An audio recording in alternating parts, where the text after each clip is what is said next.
बोले पंच परमेष्ठी भगवान की परम पूज्य गुरुदेव की आज्ञानुसार और उनकी अनुकंपा से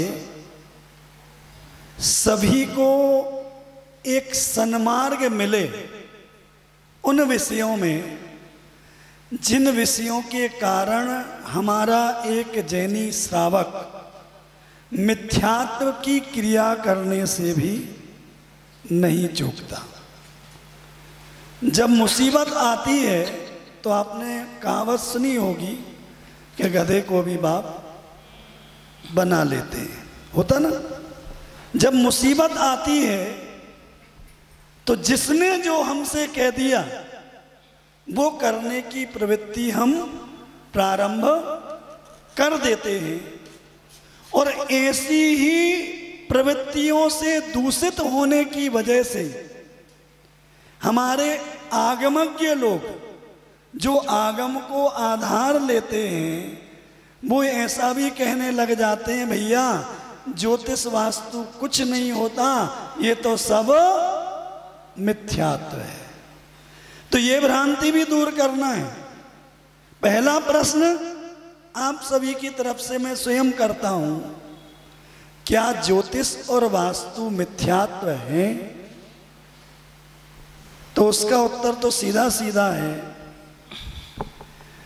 प्रश्न व्याकरणांग के अंतर्गत ज्योतिष और निमित्त ज्ञान का वर्णन हमें प्राप्त होता है और दृष्टि प्रवाद अंग में वास्तु से संबंधित पूरा का पूरा विषय, चाहे वो तिलोय परिणति हो, सूर्य प्रज्ञप्ति हो, चंद्र प्रज्ञप्ति हो, सारे के सारे जो ग्रंथ जिसमें लोक के वास्तु का वर्णन है वो सारा दृष्टि प्रवाद अंग के अंतर्गत आता है।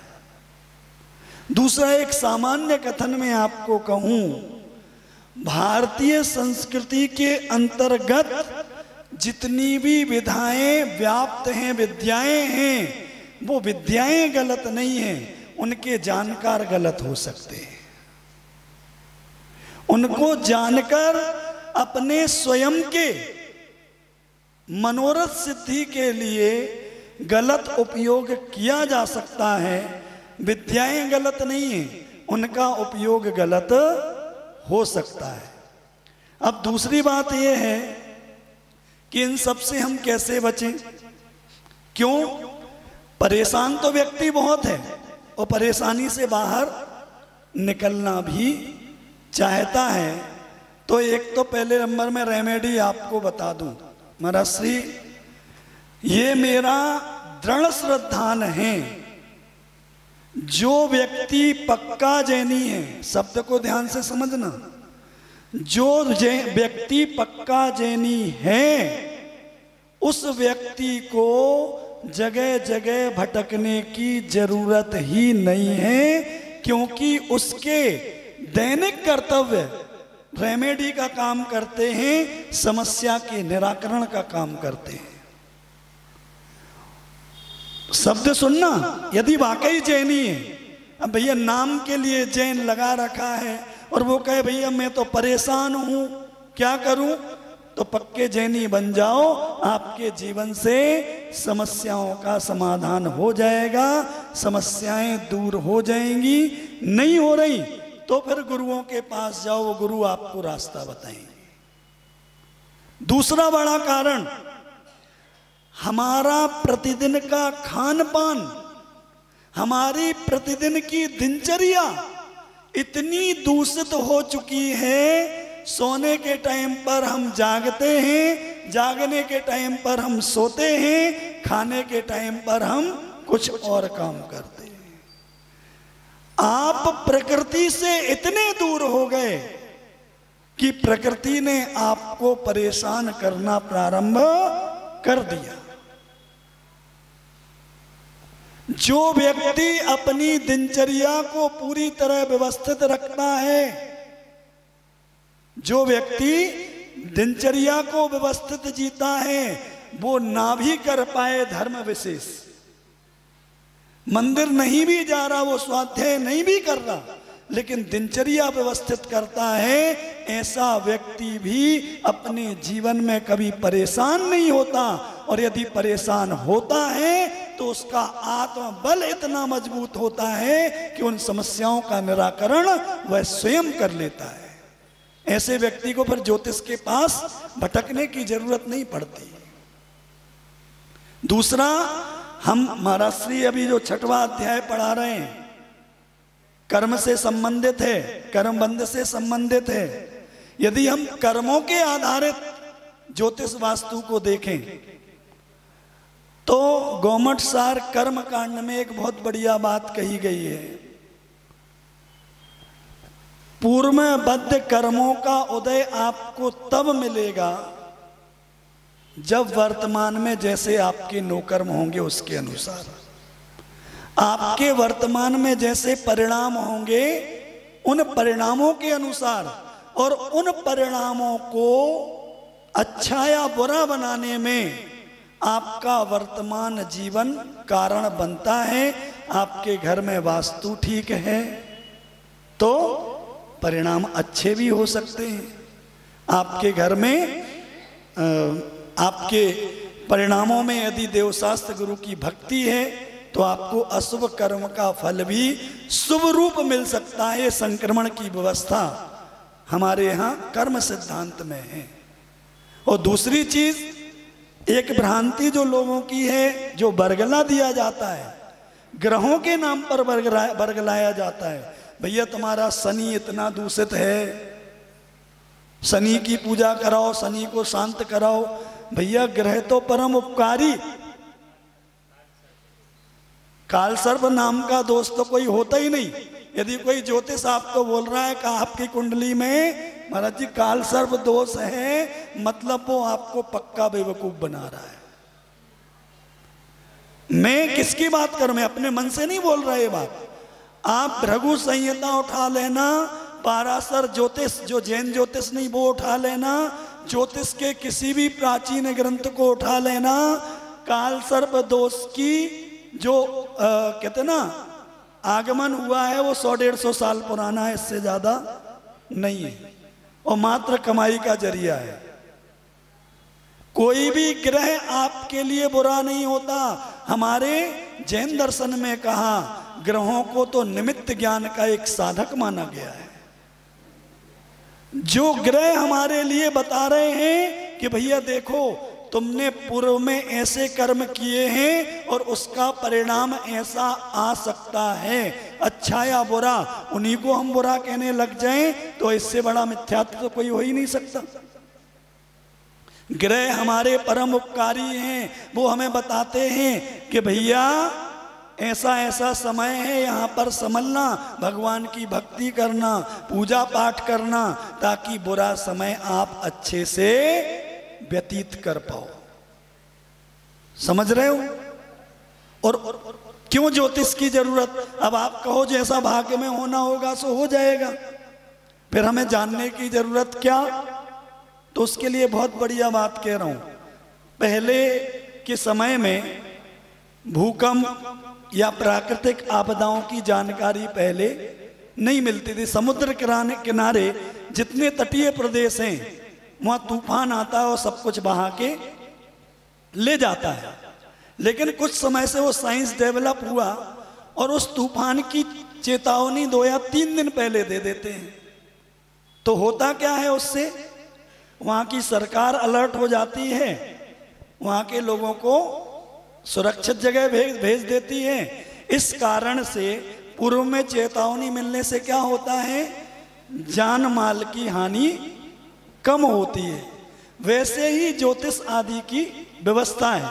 यदि हमें पूर्व में पता है कि यहाँ से लेकर यहाँ तक का समय हमारा ठीक नहीं है, हम पहले से अलर्ट रहेंगे, धन आदि के मामलों को भी संभाल कर चलेंगे, देवशास्त्र गुरु की भक्ति में लगेंगे, शुभ प्रवृत्तियों से हम अपने उस अशुभ समय को टाल भी सकते हैं। तो इसलिए ये सारी व्यवस्थाएं हमारे लिए हैं। कुंडली दिखाना बुरा नहीं है, स्वयं के बारे में जानना बुरा नहीं है, लेकिन मात्र अपने भाग्य के भरोसे बैठ जाना, ये सबसे बड़ा बुरा काम है।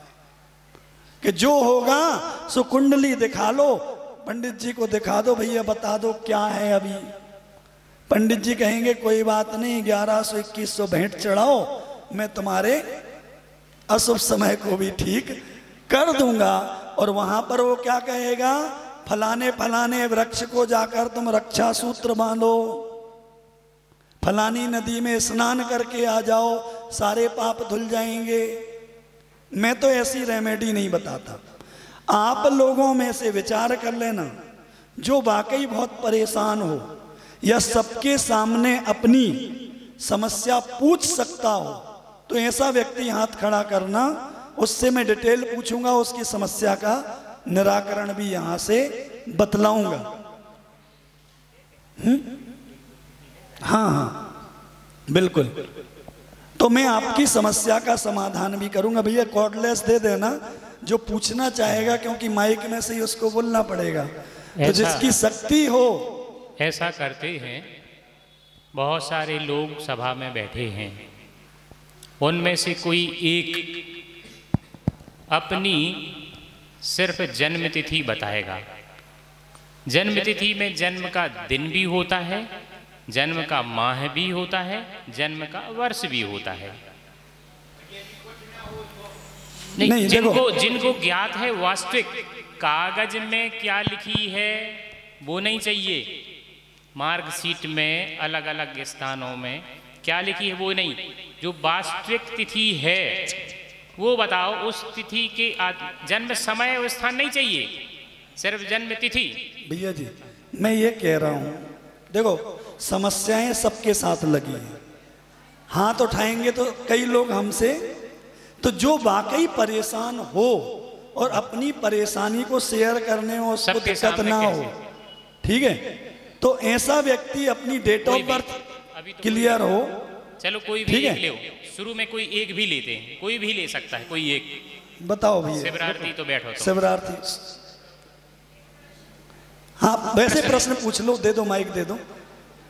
वास्तु ज्योतिष से संबंधित कोई भी प्रश्न हो आप पूछ सकते हैं। नमोस्तु नमोस्तु नमोस्तु। महाराज जी से भी पूछना ही है कि ना कुंडली तो में जो ग्रह होते हैं वो क्या हमारे पूर्व कर्म के अनुसार डलते हैं क्या, जब हम जन्म लेते हैं, कि किस हिसाब से कुंडली बनती है? महाराज जी से भी पूछना है मुझे। महाराज जी से देखो, अपने कर्मों के अनुसार ही अपनी रेखाएं ये बनती हैं, है ना। ये तो मुख्य है, भीतर से बैठा हुआ कर्म है, वो रेखाएं आपको बता देता कि आपके जीवन में आगे क्या घटने वाला है। लेकिन अगर हम चाहें तो इनमें कुछ हद तक परिवर्तन भी कर सकते हैं। वो जो कर्म आना थे, अगर हम उन निमित्त, देखो एक घटना सुनाते हैं आपके लिए कि एक महाराज ने बता दिया कि राजा आपके ऊपर क्या गिरने वाला है, वज्र गिरने वाला है, 7वें दिन वज्र गिरेगा। अब महाराज ने कह दिया, महाराज के वचन तो सत्य होते हैं ना, तो अब गिरेगा तो गिरेगा, कुछ करना नहीं। लेकिन अच्छे और ज्योतिषियों से मिलकर के इस प्रकार से विचार किया कि राजा के ऊपर वज्र गिरना है, जहाँ राजा बैठेगा वहीं पर मुख्य आसन के ऊपर। तो विचार ऐसा बनाया कि राजा का एक पुतला बनाया गया और उस पर उसको बिठा दिया गया और राजा अपने फ्री हो गए और वज्र आया और राजा के ऊपर। राजा आप उस 7 दिन के लिए कहता है हम राजा अब है ही नहीं, यही राजा है, जो पुतला बना दिया है यही राजा है, यही मान्य, अब मैं तो सामान्य हो गया। तो राजा के ऊपर गिरना था और वज्र आया और गिर गया, राजा बच गया। तो ये जो बाहरी जो निमित्त होते हैं, ये निमित्त कुछ नहीं होते और ये निमित्त सब कुछ होते हैं, ऐसा भी अपन को नहीं लेना। लेकिन आगम में इन सब चीज़ों का वर्णन आता है, इसलिए अपन को कर्मों के अनुसार ही ये सारी व्यवस्थाएं होती हैं। लेकिन उन कर्मों को हम ढीला कर सकते हैं। संक्रमण अभी बताया था कि संक्रमण कर सकते हैं। महर्षि दूसरा ये है कि प्रत्येक व्यक्ति का देखना, हजारों साल पुरानी रजिस्ट्री उठा के देखना, ठीक है, किसी भी व्यक्ति का अंगूठा फिंगरप्रिंट सेम नहीं होता, किसी भी व्यक्ति का। और आपने कहा कि जन्म के अनुसार ग्रह बदलते हैं, नहीं, वो कहते ना ग्रहों की स्थिति उस समय जो है उसके अनुसार गणना करके आपके जन्म की कैलकुलेशन, ग्रह किसी के लिए नहीं बदलते। ग्रहों की गति जो है नित्या आता ना, वो सूत्र आता है तत्वार सूत्र में,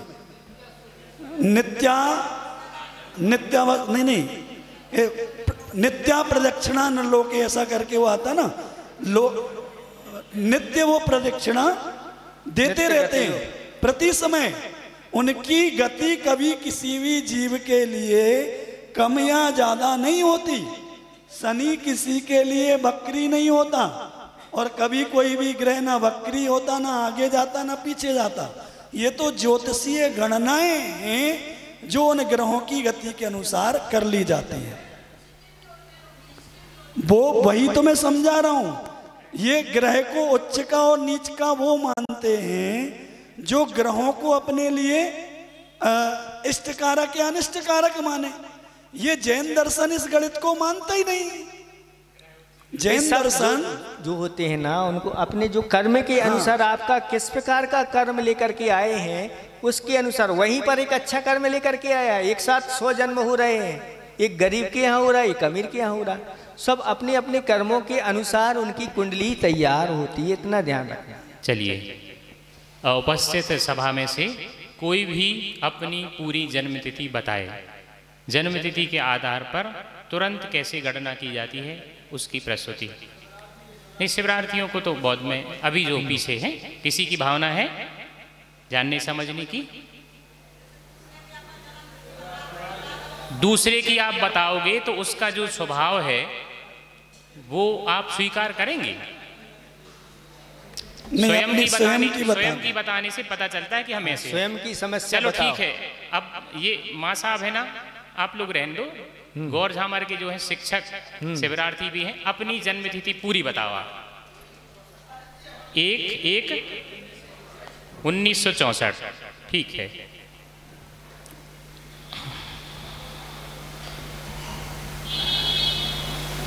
ऐसा है, पक्का आपकी जन्मतिथि यही है, क्योंकि 1 जनवरी बहुत सारे लोगों की जन्मतिथि होती है। कन्फर्म है ना? तो सबसे पहले इनका जो स्वभाव है, ये कभी दूसरे की बात को सुनना पसंद नहीं करेंगे। ये हमेशा एक राजा के जैसे नेचर को स्वीकार करना पसंद करेंगे। इनके अंदर क्षमताएं वो हैं कि किसी भी व्यक्ति को अपने आगे टिकने ना दें। साहसी बहुत हैं, डोमिनेटिंग नेचर, दूसरे के ऊपर अपना प्रभाव ये बहुत आसानी से जमा सकते हैं। लेकिन स्वास्थ्य की दृष्टि से यदि ये अपने जीवनचर्या को व्यवस्थित रखते हैं तो ठीक है, अन्यथा इनके लिए एक निर्देश है कि कम से कम 15 दिन में एक बार हॉस्पिटल जरूर जाओ, वहाँ मरीजों की सेवा करो या फिर उनको दवाइयाँ आदि दान करके आओ। दूसरी चीज, यदि ये चाहें तो ये नेतागिरी में ही बहुत आगे बढ़ सकते हैं। कभी नेतागिरी की नहीं की। शिक्षक अपने आप में एक नेता होता है। शैक्षिक जीवन में कैसे रहे आप? शैक्षणिक जीवन में उसमें तो प्रवृत्ति अच्छी रही ना। आपका पता है मूलांक और भाग्यांक कैसा है? जैसा हमारे गुरुजी का है। ठीक है, तो ऐसी कई चीजें हैं। इनको यदि देखा जाए तो कम्युनिकेशन स्किल इनको कहें, दूसरे को समझाने की क्षमता, अपनी बात कहने की प्रवृत्ति इनके अंदर बहुत सुदृढ़ है। और वाचनिक रूप से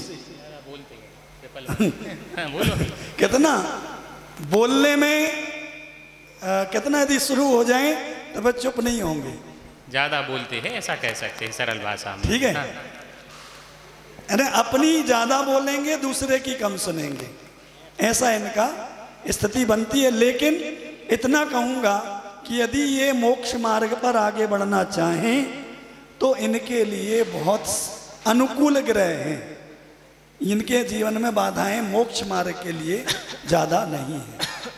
आप अपने जीवन से संबंधित कोई समस्या हो तो बोल सकते हैं। नहीं, कोई समस्या नहीं। जी, जितना भी बताया ये सही था क्या? सही में? ठीक है। देखो, इसका तरीका ऐसा होता है, ये है कुंडली, एक बॉक्स में 9 खाने बनी हैं, है ना? ये सूत्र है, सिर्फ 9 खाने के आधार पर कुंडली बनाई दी जाती है। ये है ना, जो ये ग्रिड है, इसको अरहम ग्रिड बोलते हैं। जो भी अपनी जन्म तिथि बताता है उसके आधार पर इस ग्रिड में जन्म तिथि को सेकंडों के अंदर भर दिया जाता है और बहुत सरल तरीके से इसको पढ़ा जा सकता है। लेकिन पढ़ने की कला आनी चाहिए, तुरंत आकलन। इतनी छोटी कुंडली आपने शायद नहीं देखी होगी। इसको न्यूमेरोलॉजी या अंक ज्योतिष अंक विद्या कहते हैं, उसी का है। ऐसा है, पूज्य प्रणम्य सागर जी महाराज के सानिध्य में मैं मुजफ्फरनगर था और मैंने कई तरह से अंक ज्योतिष को पढ़ा, और जब मैंने देखा कि अपनी भारतीय विद्याओं को परिष्कृत करके या उसको मॉडिफाई करके दूसरे लोग उपयोग कर रहे हैं, तो एक लक्ष्मी यंत्र है और उसी को सूर्य यंत्र के रूप में भी उपयोग करते हैं, उसको पंद्रीसा यंत्र भी बोलते हैं। उसके माध्यम से वो ग्रिड तैयार की, ग्रिड का नाम दिया अरहम ग्रिड। अरहम ग्रिड क्योंकि अरिहंत परमेष्ठी से हमें वो सारे अंग प्राप्त होते हैं, तो उनके नाम पर अरहम ग्रिड हमने उसको नाम दिया। और जो अंक उस यंत्र में प्रयुक्त हैं, जो ग्रिड बनती, भैया जी दिखाना, अंकों को कहीं से भी जोड़ेंगे उसका टोटल 15 आएगा, उसका टोटल 15 आएगा, कहीं से भी जोड़ेंगे। इसको तैयार किया और लॉकडाउन के अंदर इसको चूंकि तैयार किया था, तो लॉकडाउन के अंदर ही ऑनलाइन इसकी क्लासेस शुरू की। सैकड़ों विद्यार्थी इसमें रहे और लगभग 8 देशों में मेरे वर्तमान में ज्योतिष कक्षा के विद्यार्थी हैं। और इसको बनाने का उद्देश्य मैं बता दूं, उद्देश्य सिर्फ एक था, परिवार में हम साथ रहते हुए भी वर्षों से एक दूसरे के नेचर को नहीं समझ पाते। कई लोगों के गृहस्थ जीवन को बचाया, कई लोग, कोई कर्ज में डूबा है, किसी को कोई परेशानी है, उन लोगों को निकलने में मदद मिली। और सबसे मुख्य बात कि हमारा समय कैसा है, हमारा स्वयं का नेचर कैसा है, हम स्वयं भी नहीं जान पाते, उसको जानने में लोगों को इससे मदद मिलती है। मैं इतना कह सकता हूँ, चाहे गृहस्थ हो, चाहे कोई स्टूडेंट हो, चाहे कोई व्रती लोग क्यों ना हो, हर व्यक्ति को एक बार ये अरहम ग्रिड जरूर सीखना चाहिए। क्यों? अब मान लो आप व्यापार कर रहे हैं, व्यापार में सफलता नहीं मिल रही, आपके अंक उसमें बहुत बड़ी भूमिका निभाते हैं। कैसे? वो भी हम जानकारी इससे ले सकते हैं। विद्यार्थी को किस फील्ड में विद्या अध्ययन करना चाहिए कि वो ज़्यादा सफल हो, यदि शुरुआत से हम वो चीज़ जानते हैं, वो ज़्यादा सफल बन सकता है।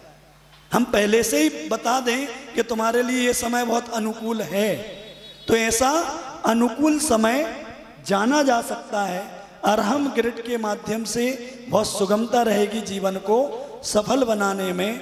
इसलिए महाराज श्री का कहना था कि भैया ये विषय देखो, विषय रखने के लिए आधा घंटा बहुत कम है, लेकिन पूज्य गुरुदेव की अनुकंपा कि उन्होंने अपने स्वाध्याय का समय यदि इस विधा के लिए दिया है, तो पहले उन्होंने इसको जाना समझा और जीव कल्याण की दृष्टि से यह समय उन्होंने मुझे दिया कि यह बात सभी तक रखो। जो लोग मिथ्यात्व में फंसे हैं या फंस रहे हैं, कम से कम वो लोग बच पाए। जी माता जी।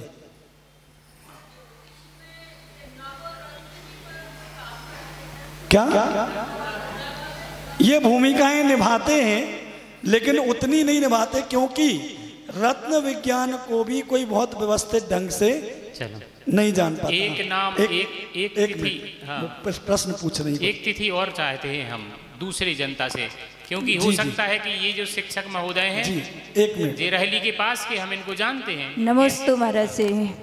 69 हमारा बर्थ है और फरवरी 20 फरवरी 20 फरवरी जी जी 69। जी। ठीक।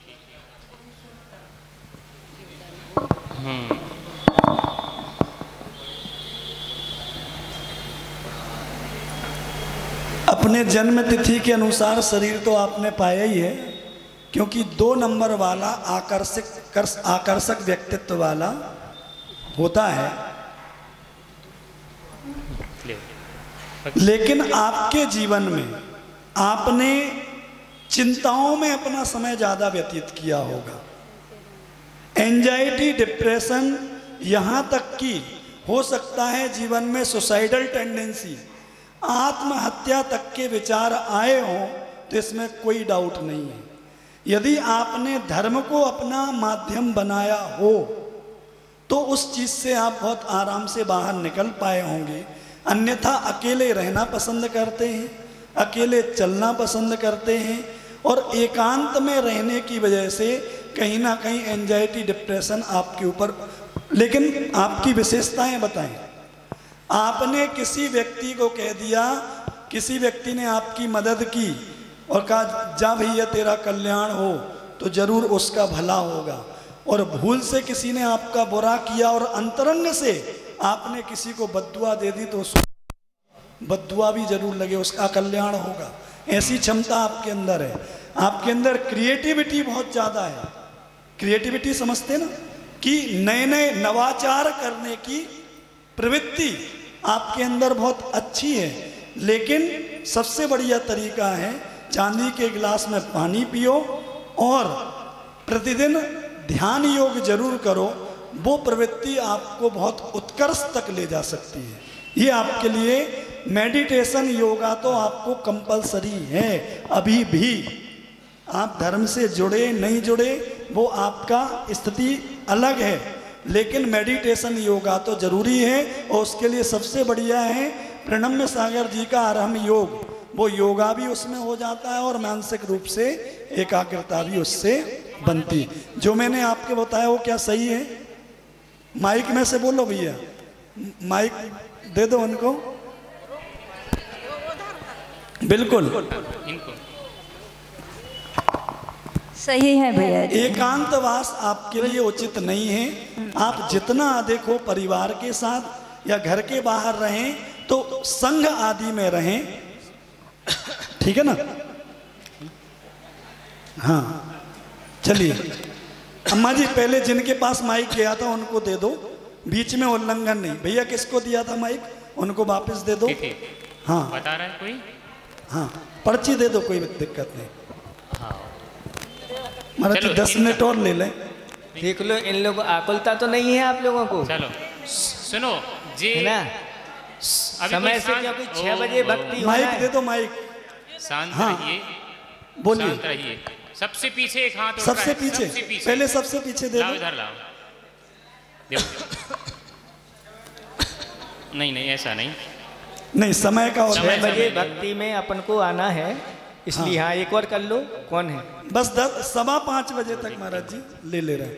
हाँ भैया मेरी जन्म तिथि है 12/6/1982। 12/6/1982। तो आप तो बहुत ज्यादा धार्मिक भी हो, लेकिन जिद्दी बहुत हो। ठीक है, किसी की सुनते नहीं हो।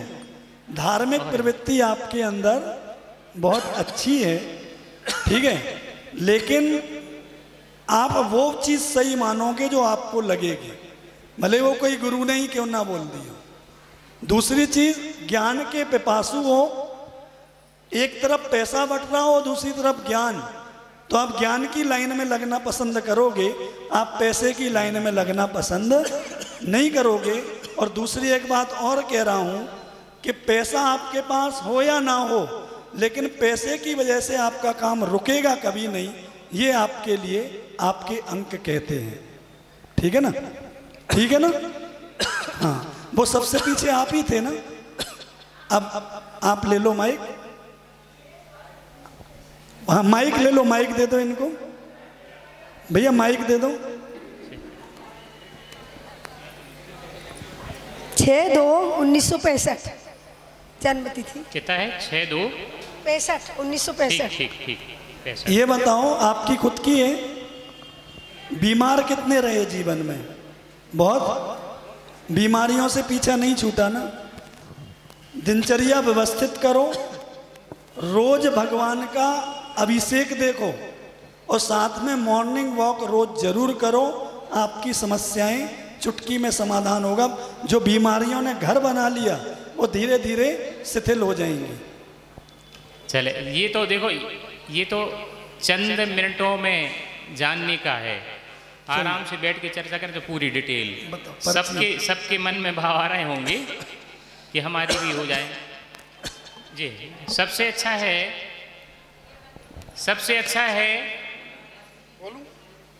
अच्छा मालूम क्या है? यदि हम आगे जितने दिन और बचे हैं उतने दिनों में यदि आप ही ये विद्या सीख जाए तो कैसा है? सुनिए कि नहीं? हाँ, देखो, सबसे अच्छा तरीका बता रहे अंक ज्योतिष इतने कम दिनों में सीखने का। हाँ, 1 मिनट, आप सीख जाओ, हमारी तो यही भावना है, सभी बन जाओ ना, तो खुद लाभ उठाओ, दूसरों को लाभ दो, है कि नहीं? इसके बारे में विचार करते हैं कि 8 दिन और शेष हैं, उतने दिनों में आप ही सीख जाओ ना, तो दूसरे का नहीं कर पाओ तो स्वयं का आकलन तो करते ही रहोगे। ठीक है? हाँ, कैप वाले भैया कुछ कह रहे हैं। 26 फरवरी 1974। 26 फरवरी 74। ठीक है भैया, जीवन बहुत संघर्ष भरा है। 8 नंबर। ठीक है, स्ट्रगल लाइफ में बहुत किया है और यदि अपने स्ट्रगल को, आपकी क्षमता इतनी है कि 4 लोगों के बराबर काम आप अकेले कर सकते हो, यदि उस स्ट्रगल को आप पॉजिटिव कर लो तो धन वृष्टि की भी कोई कमी नहीं है।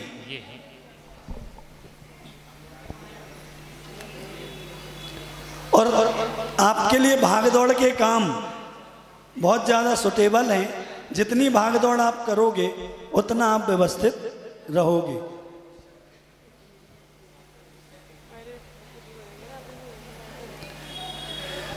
महाराज जी एक प्रश्न कर रहे हैं, कुछ ग्रह गर्म होते हैं, कुछ ठंडे होते हैं, उन्हीं के आधार पर तो हम गर्म और ठंडे के आधार पर प्रेडिक्शन दे रहे हैं। ठीक है ना? तो वो तो होते हैं। हाँ बेटा। 7-7-7। कितना? 7-7-7। 7-7 2007। बेटा एक बात बस कहूँगा, महाराज जी के सामने एक नियम ले लेना कि विवाह तक किसी भी लव अफेयर में नहीं पड़ोगे। क्लियर कह रहा हूँ, क्योंकि इसमें कोई बुरा नहीं माने। आपको प्यार, सुनो, आपको किसी को भी पैसा भी उधार मत देना। आपको कोई भी व्यक्ति इमोशनली अपने फेवर में लेकर आपका गलत फायदा उठा सकता है। पॉजिटिव पॉइंट भी बता रहा हूं, देखो गलत मत समझना। पॉजिटिव ये है, रिसर्च से जुड़े हुए कोई भी काम, आप बहुत अच्छे वैज्ञानिक बन सकते हो, आप बहुत अच्छे कहते ना ईडी जिसका जमाना चल रहा है, ईडी सीबीआई में बहुत अच्छे से जा सकते हो, आप बहुत बढ़िया रिसर्चर बन सकते हो और आप बहुत बढ़िया ज्योतिष भी बन सकते हो। लेकिन जो पहली बात मैंने की उस बात को अपने जेहन में बिठा लेना, क्योंकि अभी समय आपका भटकाव का है। अपने परिवार से प्रेम करना, बाहर के व्यक्ति के प्रेम के चक्कर में मत पड़ना, अन्यथा आपको कहते ना आपकी दुर्गति से कोई नहीं बचा पाएगा। धोखा बहुत खाने के योग आपके जीवन में हैं। ठीक है ना? 777 का ये प्रेडिक्शन था, उसको कोई गलत ना ले कि एक बच्ची से ऐसा कैसे बोला। जो कह रहा है अंक वो कहा जाए नहीं, उसने सही जगह अपनी डेट ऑफ बर्थ बताई। गुरु से नियम ले लेना कि विवाह तक तो हम कोई भी प्रेम प्रसंग में नहीं पड़ेंगे और विवाह के बाद अपने जिससे विवाह होगा उससे ही प्रेम प्रसंग करेंगे। ठीक है ना? नहीं, डेट ऑफ बर्थ बहुत सारी हैं। जी नमोस्तु महाराष्ट्री। महाराष्ट्री से मैं पूछना चाहती भैया जी एक पूछो। महाराष्ट्री मैं ये पूछना चाह रही हूँ कि जो नवीन और पूर्व कर्म है तो उनकी सत्ता की क्या उपयोगिता है, और जो उदय में आना है वो तो निश्चित ही है। और जैसे मैंने स्वाध्याय किया है थोड़ा बहुत, तो द्वारिका में कृष्ण जी को भी पता था, तो फिर वो भी तो नहीं बचा पाए महाराज श्री। तो क्या जो उदय होना है तो निश्चित ही है। देखो, इसमें कुछ ऐसे कर्म होते हैं जो निधत्ति निकाचित कर्म होते हैं, और निधत्ति निकाचित कर्मों में कुछ प्रकार से वो अपना फल दे करके जाते हैं।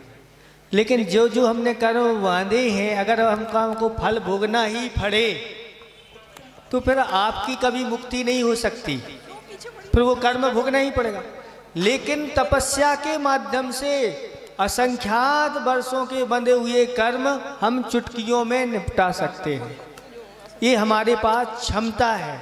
जैसे कोई बिल्डिंग वर्षों में बनाई है, अब उस बिल्डिंग को धराशायी करना है तो क्या उतने ही वर्ष लगेंगे? क्या नहीं, एक ही बार में ही इस प्रकार की धराशायी हो सकती। ऐसे ही किसी के कर्म बंधे हुए हैं और चतुर्थ काल द्रव्य क्षेत्र काल भाव मिल जाए और उस प्रकार की अनुकूलता मिल जाए तो उनको नष्ट कर सकते। ऐसे ही हम परिवर्तन कर सकते। लेकिन अगर भगवान ने कह दिया है तो भगवान सर्वज्ञ हैं और उनने कह दिया है तो आप उस रूप से परिणमन करोगे, ये बात अलग है। लेकिन अभी भगवान ने आपको क्या कहा? आपको तो भगवान ने ये कहा है कि ये पंचम काल है, ये मनुष्य जीवन दुर्लभता से मिला है, इसमें अपना कल्याण करो। और भगवान ने देखा होगा कि ये कल्याण नहीं करेगा तो भगवान ने अभी ये बताया ही नहीं।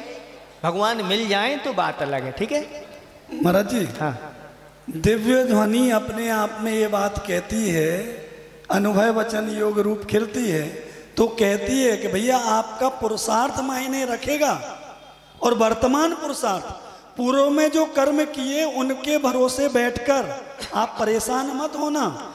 आपका वर्तमान पुरुषार्थ से आप अपने पूर्वकृत कर्म को होनी को बदल सकते हो, क्योंकि यदि ये क्षमता जीव के अंदर नहीं होती तो कभी कोई सिद्ध नहीं बनता। ये क्षमता आपके अंदर है। ये अनिल जैन जी का, बहन जी हाँ पूछिए।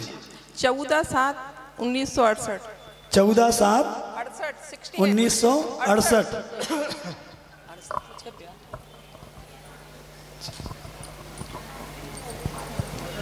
आपके जीवन में बहुत कुछ सुलभ रहा होगा, बहुत परेशानियां नहीं रही होंगी।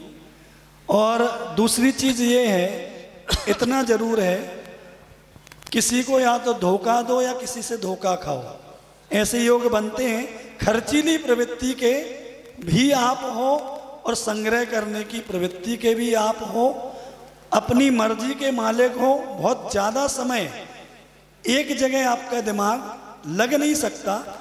भिन्न भिन्न, वो कहते ना, परिवर्तन आपके लिए अपेक्षणीय है। ऐसी स्थिति है। वर्तमान स्थिति ये कहती है कि आप धर्म की प्रवृत्ति बहुत अच्छे से कर सकते हो, उसमें कोई बाधा नहीं है। ये अनिल जैन जी का है। चलो बस है ना, एक ले ले रहा हूँ महाराज। हाँ, एक और है 27/11/1962। कौन है अनिल जी? हाँ भैया, आप तो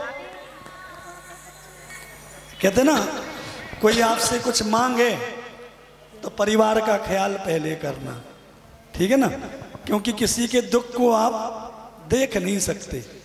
इमोशंस में कोई गलत व्यक्ति भी आपसे गलत तरीके से लाभ उठा सकता है। दूसरी चीज, बीमारी का योग भी आपके उसमें दिखता है। तो देवशास्त्र गुरु से जुड़ें और प्रतिदिन अभिषेक करें, प्रातः मॉर्निंग वॉक करें, तो वो चीज़ आपको उन बीमारियों से दूर रखेगी। और कहीं ना कहीं जीवन में मानसिक रूप से परेशानी आपके दिखती है और उसका उपाय है योग करें, ध्यान करें, बहुत अच्छे से आप व्यवस्थित उसको कर सकते हैं। ये क्षमता भी आपके समय हो गया है।